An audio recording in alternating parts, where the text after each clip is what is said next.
This week in Flying Through Time, we'll be looking at the development of the US medium attack aircraft from the pre-World War II models to their developments in jet-powered light bombers. These planes fill the gap between the fast, incisive action of the fighter and the lumbering, concentrated firepower of the heavy bombers.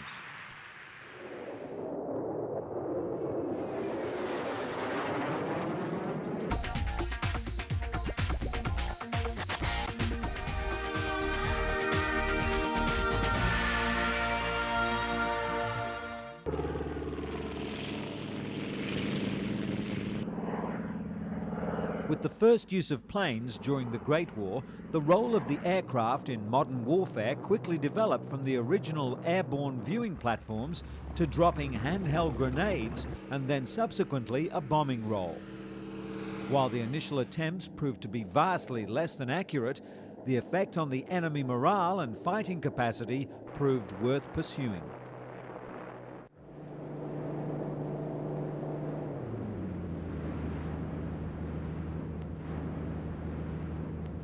The US light bomber or attack role was filled by a number of aircraft during World War II. Three of the most notable were planes conceived before 1940. The Douglas DB-7 Boston A-20 Havoc was one of the most popular and effective light bombers of the Second World War. A total of 7,478 of these bombers were built, and they served with the French under the designation DB-7. With the US Air Force as the A-20 and with the RAF, RAAF and SAAF under the designation Boston. Although it never achieved the degree of public fame attained by some of its contemporaries, it was one of the most important types of twin-engine light bombers of the era and was operated by American, Australian, Brazilian, British, Canadian, Dutch, French, Russian and South African crews. It had a good performance and had excellent handling characteristics. Many of its features should be considered as being advanced for its time, such as a tricycle undercarriage and a two-compartment bomb bay.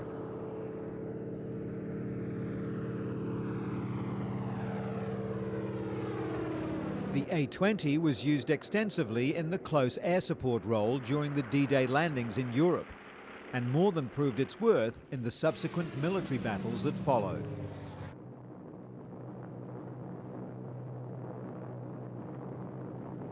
The A-20A initially entered service with the US Air Force in mid-1941, but by the end of 1944, most bomber groups had converted to the newer A-26 Invaders. In the autumn of 1940, Douglas began a preliminary design study to develop a single successor to the current Douglas A-20, Martin B-26 and North American B-25 bombers, none of which had yet entered service with the US Army Air Corps.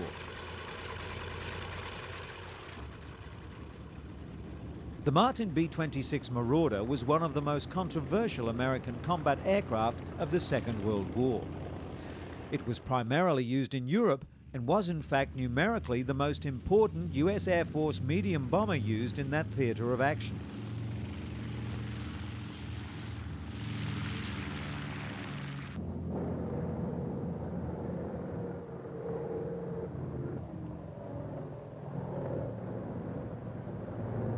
The Marauder, however, suffered very high losses in non-combat related accidents.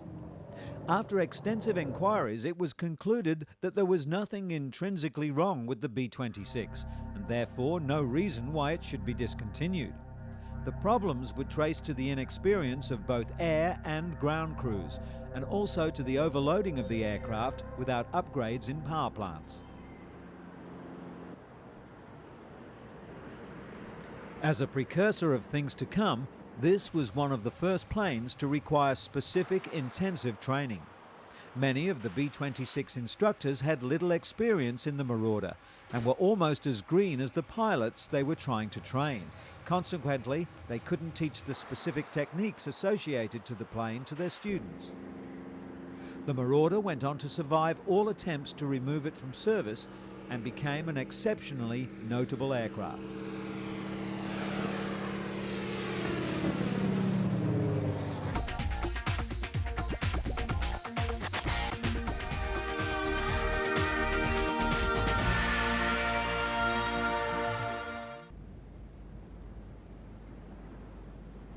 The Doolittle Tokyo raid was perhaps the most famous exploit of the B-25 Mitchell. It was carried out in an attempt to shore up morale on the home front during the early months of 1942. The country's confidence had taken a battering after the crushing blow of Pearl Harbor, and defeat after defeat having been suffered in the Pacific. The only two aircraft able to be used at the time were the Martin B-26 Marauder and the North American B-25 Mitchell.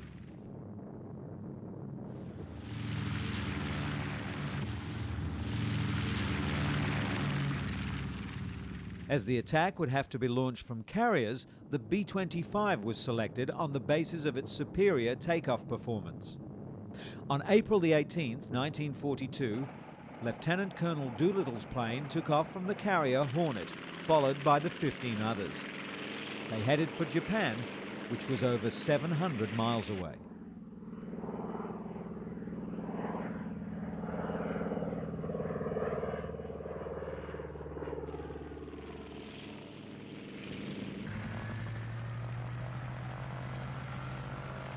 The Mitchells successfully bombed targets in Kobe, Yokohama and Nagoya, as well as Tokyo, and no aircraft were lost over the target.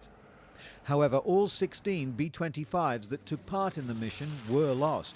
7 men were injured and 3 were killed. Doolittle at first told his crews that he thought the mission had been a total failure. Although the aircraft were lost and the damage inflicted during the raid was minimal, the operation provided an immeasurable boost to American morale. The raid also made significant differences in the Pacific. So as to deter future raids, 4 first-line fighter groups were retained in Japan rather than being sent into the Pacific arenas where they were urgently needed.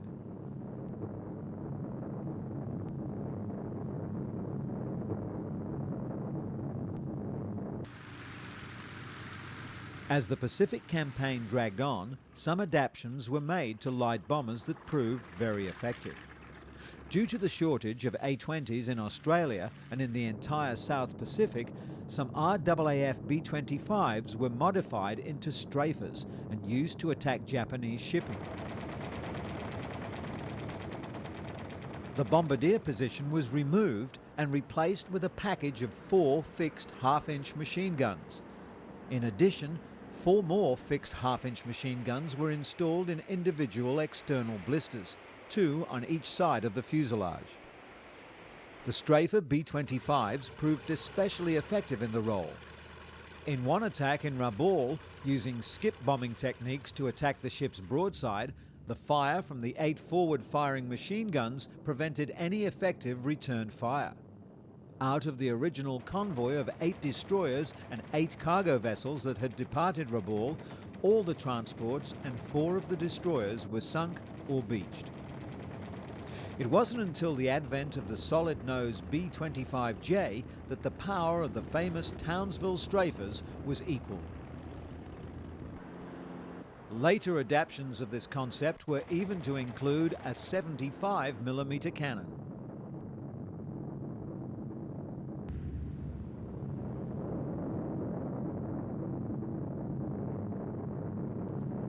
The new plane being developed to replace these outstanding aircraft by a team led by Edward Heinemann and Robert Donovan at Douglas had a family resemblance to their well-respected A-20 Havoc.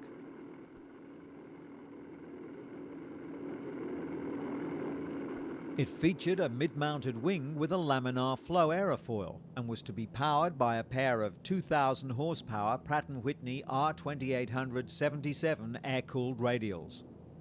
The aircraft was to have a large internal bomb bay capable of carrying 4,000 pounds of bombs or 2 torpedoes, and was to be fitted with external racks underneath the outer wings for additional ordnance. The crew of 3 consisted of pilot, navigator or bomb aimer, who normally sat on a jump seat to the right of the pilot but also had a position in the transparent nose, and defensive gunner sitting in a separate transparent compartment behind the bomb bay. The defensive armament was to be provided by a pair of remotely controlled dorsal and ventral turrets, each housing 2 half-inch machine guns and operated by the gunner.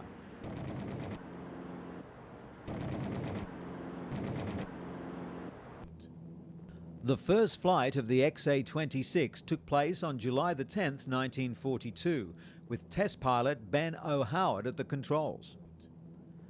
The A-26B was the solid-nosed attack version of the Invader. The prototype of one particular version was fitted with an unglazed nose housing and a forward-firing 75mm cannon. The A-26C was essentially identical to the A-26B, but featured a transparent nose with two forward-firing half-inch machine guns on the starboard side. The bombardier sitting in the transparent nose allowed for more accurate bombing from medium altitudes. Dual controls were fitted to the cockpit, with the second pilot being able to move in flight into the transparent nose to act as the bombardier. The forward-firing armament of the early A-26B was found to be insufficient, especially in the Pacific theatre. Beginning with the A-26B-50 production block, a new 8-gun nose was fitted and 6 internally mounted half-inch machine guns were mounted in the outer wing panels so that bombs or rockets could be carried underneath the wings. In reality, this would allow for an 18-gun forward barrage, truly a devastating onslaught.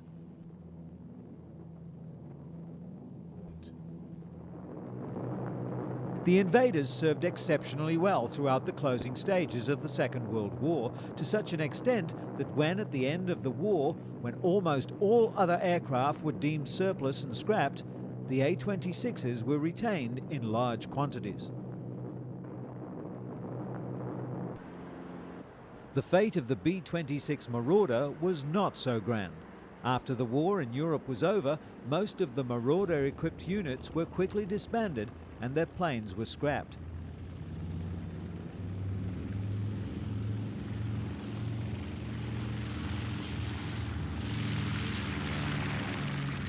The retained Invaders were soon put to use in the Korean conflict, where the close ground support and attack capabilities were again called upon.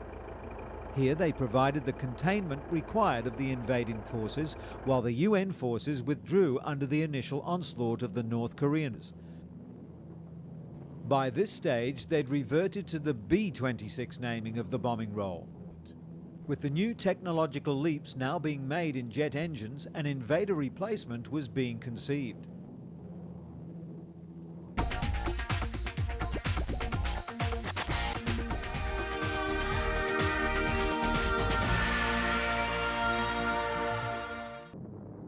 The B-57 had its origin in the Korean War, which broke out on June the 25th, 1950. At that time, the only bombers that the US Air Force could commit to battle were types that were left over from World War II. In particular, the only light bombers available were the sturdy Douglas B-26 Invaders. The Invader had proved to be the only bomber suited to the night interdiction role in Korea. Unfortunately, the Invader was capable of visual-only operations and was available only in dwindling numbers. At the current attrition rate, it was projected that the B-26 fleet would be entirely gone by 1954. A modern replacement was urgently needed. In pursuit of a B-26 replacement, on September the 16th, 1950, the US Air Force issued a preliminary requirement for a light jet bomber with a service ceiling of 40,000 feet, a cruising speed of about 400 knots, a maximum speed of 550 knots, and a range of 1,000 nautical miles. It was decided that the winning candidate would have to be selected exclusively from a list of existing designs, since an entirely new design would add years to the development schedule. Designs that would be considered were the Martin XB-51, the North American B-45 Tornado, and the North American AG-1 Savage. In a rare move, foreign designs were also to be considered, namely the Avro Canada CF-100 and the English Electric Canberra. The North American B-45 missed the cut in this attack role, but went on to have a short but exemplary role as a light bomber. The Tornado was the first 4-engine jet bomber to fly operationally for the US Air Force. It was the first jet aircraft to be refueled in the air and was the first jet bomber to drop a nuclear weapon. For a few years during the early and mid-1950s, the B-45 Tornado was a key element in the US nuclear deterrent. It went on to serve in the US, England and Japan, and even saw operational service in the Korean War. The first models delivered were the bomber version, but the capability of the design for reconnaissance duties was immediately recognized. As the initial concepts for this plane began in the mid-1940s, the Tornado was rapidly eclipsed in performance and capability by more advanced designs. The Avro Canada CF-100 was a new, heavy, long-range, all-weather interceptor that was nearing production status in Canada, but it was deemed to have too small a range and limited bomb load capacity. The Martin XB-51 was a large, three-jet bomber with two J-47 turbojets mounted on the lower forward side of the fuselage and a third J-47 in the tail. A variable incident-swept wing was fitted, reminiscent of Vort's XF-HU-1 Crusader light attack aircraft, and for the first time powered air brake and drag chute for landing. As a mark of the engineering daring of the time, the aircraft had a groundbreaking rotatable bomb bay door. Unfortunately, the weapons bay was too small to permit the carriage of the wide variety of ordnance in the US arsenal. The XB-51 had the advantage of being highly maneuverable for its size, and it was fast. Nevertheless, its low loading factor of 3.67 Gs made it inadequate during tactical operations. Like the CF-100, the XB-51's range and endurance were considered to be too small to meet the night intruder mission requirements. For a while, the XB-51 appeared to be the front runner in the contest, but the English Electric Canberra, a twin-jet, three-seat bomber built in England, soon emerged as an important contender. The Martin B-57 Canberra was a rare example of a foreign-designed military aircraft being built under license by an American manufacturing company for use by the US Armed Forces. It had been envisaged by the Royal Air Force that the new jet bomber was to be a Mosquito replacement in the light bombing role. On March 2, 1951, the Air Staff directed that the Air Materiel Command arrange for the domestic production of the Canberra. Since Martin had a considerable amount of experience with the XB-51, the Baltimore-based company was chosen to carry out the production of the Canberra. The spectacle of the first Patton aircraft arrived to much fanfare. The Air Force decreed that the B-57 was to go directly into production, with relatively few changes from the Canberra B Mark II RAF version as the Martin Model 272. It was anticipated that 50 planes a month would be delivered by Martin between November 1952 and October 1953. After some delays, the first B-57 was manufactured in 1953, and the Air Force had accepted a total of 403 B-57s before production ended in early 1957.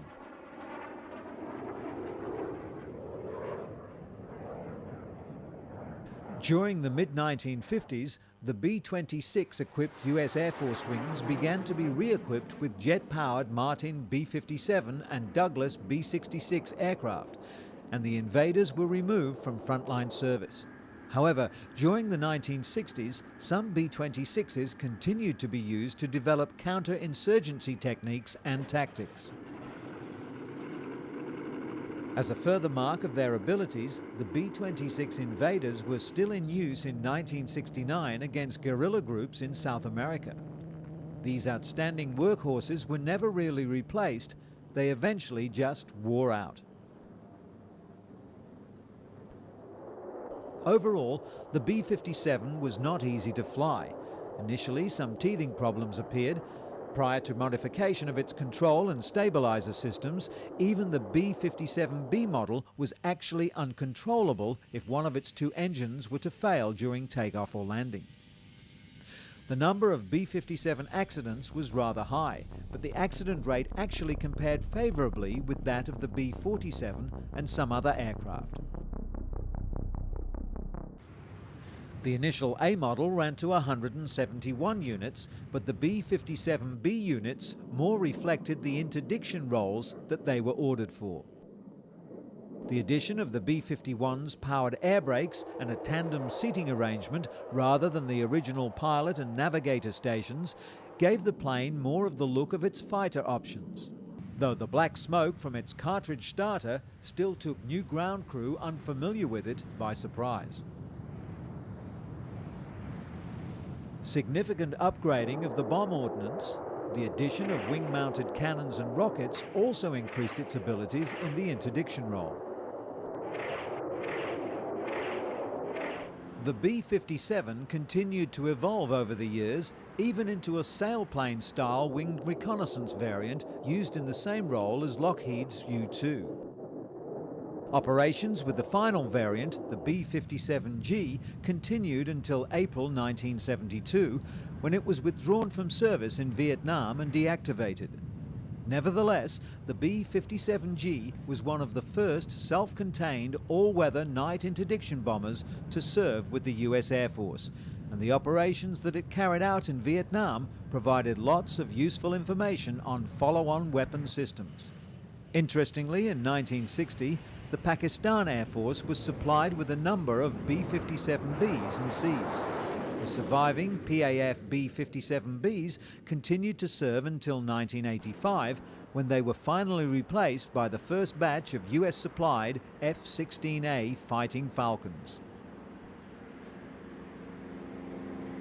In flying through time, the need for this style of aircraft has proven itself many times over.